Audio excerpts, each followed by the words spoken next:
KPI cards. You'll find them in practically every single Power BI report showing a high-level metric. But the issue is you often find them in isolation as simply a high-level number which offers minimal value to your users as they don't know if that's any good.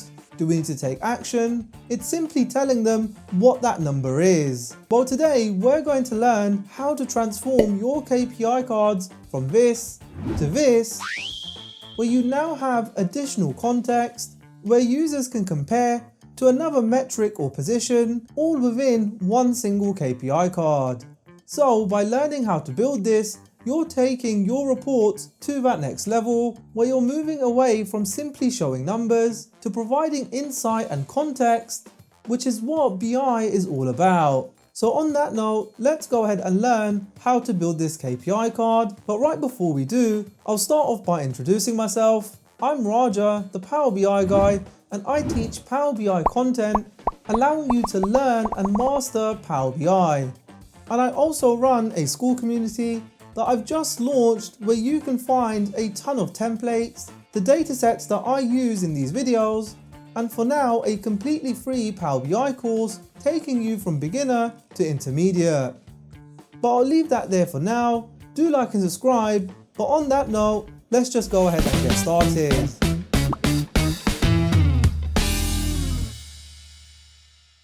So let's now build this card visual in Power BI. Now the first thing I'm going to do is simply copy this rectangle, which is simply a shape which we can insert by going to Insert, selecting Shape, and then Rectangle. And then if you go to Shape Style, you can change the fill to white, and then turn on the border and set that to a grey.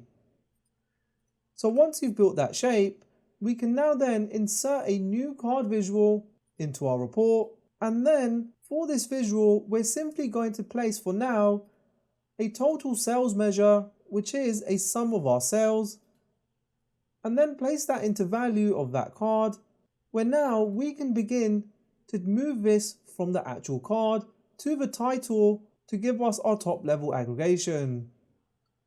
So for this, if we simply turn on title, and then let's enable subtitle, and what we'll do is for subtitle, simply put placeholder and then change the font size to 32. We're going to set the font to Sego UI and then bold. And for the text color, let's set that to black. And then for our title, let's call this Sales Performance. Set the font to Sego UI and this time we'll do semi-bold. And we'll change the text color to an off shade of grey. Now that's slightly too light, so I'll go slightly darker. And once we're happy with the color, we can then go to our subtitle, and underneath that we'll find divider. So once we have our divider, let's then adjust this card to size, and now we can work on the placement of our actual titles as they're currently sitting right in the corner of our card. So to adjust this, if we close title and then go to size and style, let's adjust the padding, where the top padding is set to 20 and our left padding is also set to 20. And immediately by doing that, we can see that's much better placed within this single box, but also within our wider background, as text shouldn't be hugging the corners of our actual shapes.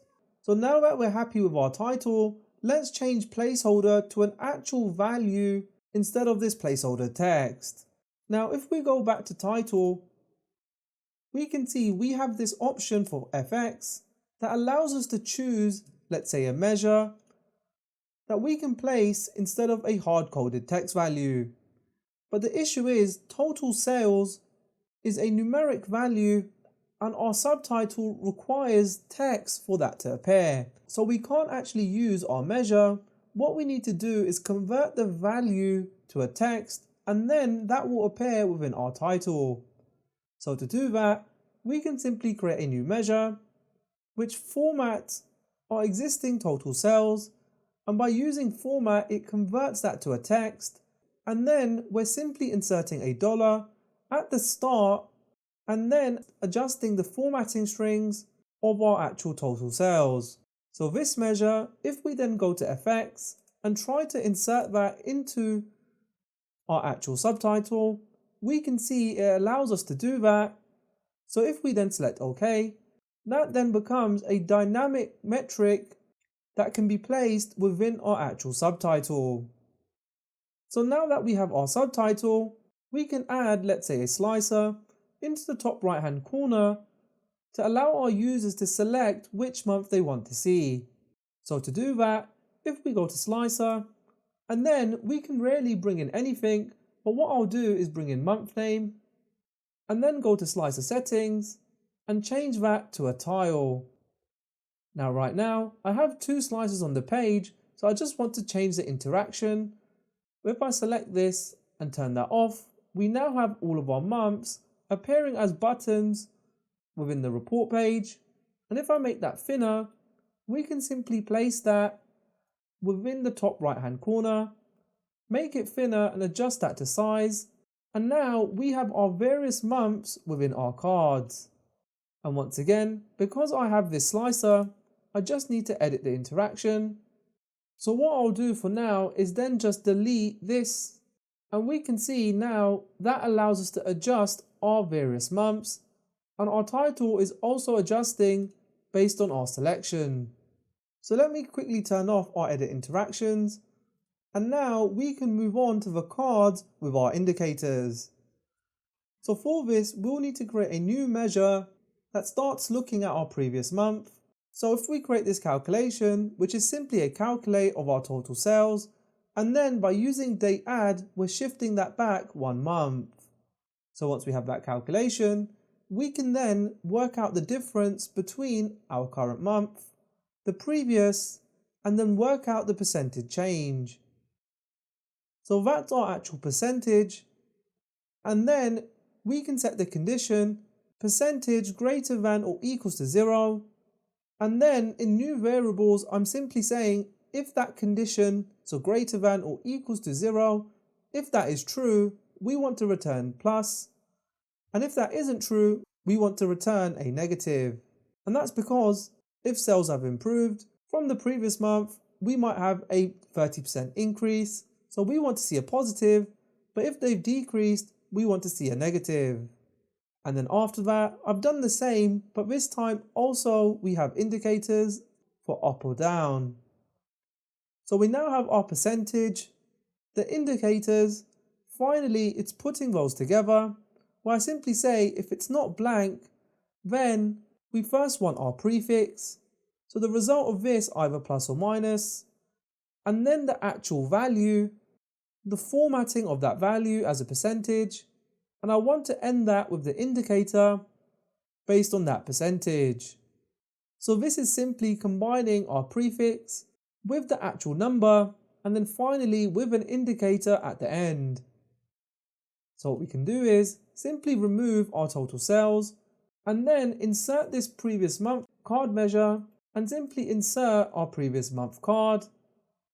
And now we can see there's the minus, the triangle, and then our actual percentage change as well.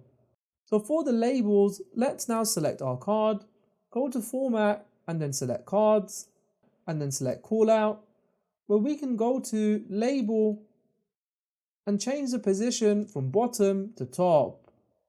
And then for the font size, let's set that to 8. And what I'll do is rename that over here, where I call this versus previous month. And for the font, I'm going to set this to semi-bold and set the color to black. And then finally, for the padding, we can increase the uniform padding just to give that more space from the left-hand side. And now we have our first card, but we currently do not have any conditional formatting to show that this is red, meaning a decrease. So what we can do is create our third measure, which is simply saying we have our current sales, our previous month sales, and if the current month has more sales than the previous, return green, otherwise we want to return red. So once we have that, if we go back to value and then select FX, we could apply that rule to all the cards within our actual visualization. But there's one problem with doing so, we're going to have a previous month calculation and a previous year. So when we look at our format measure, this is currently looking at previous month, so we need to apply this to only one specific card. So if we go to callout and then choose versus previous month, it will only apply the calculation or formatting to that one card. So if we select effects, go to rules and then change that to field value, we can now locate our measure for our previous month formatting. And then if we select OK, we can see that's now red. So now go ahead and duplicate this measures. So now that we have this, that's the baseline for our year over year. But we have the same calculations, so our total sales, previous year, but now instead of the date add being -1 month, we're changing that to year. And then in our percentage calculation, that also includes an arrow, we now use our previous year measure and everything else stays the same. And once again, for our format, we're now not using previous month, we'll use previous year. So let's go ahead and insert our previous year indicator into our values, and we can see that's inserted and it hasn't had the formatting applied as we only applied that to our initial card. So if we select our second, go to value and choose our conditional formatting for the year over year,